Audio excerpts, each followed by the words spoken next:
নিজৰ গাঁওখনত যদি এনেকুৱা সুন্দৰ এখন নৈ থাকে কিমান ভাল লাগে নহয়নে বাৰু।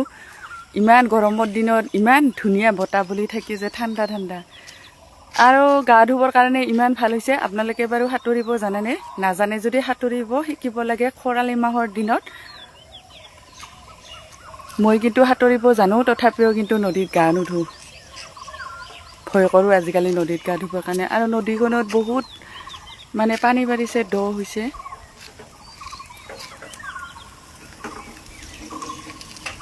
দেখিছেনে কি ধুনীয়া সুন্দৰ পৰিৱেশ, এখন দলং মাজত। এই উত্তৰ চাইডৰ পৰা নৈখন বৈ আহিছে, ইমান ধুনীয়া সেউজীয়া সেউজীয়া।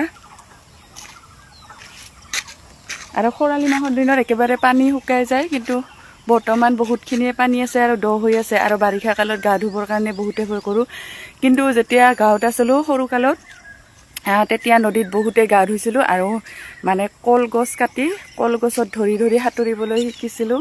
এতিয়াও সাঁতুৰিব জানো, কিন্তু ভয় লাগে আজিকালি। আৰু নৈ দেখিলে সঁচাকৈ গা ধুব মন যায়, সাঁতুৰিবৰ মন যায়।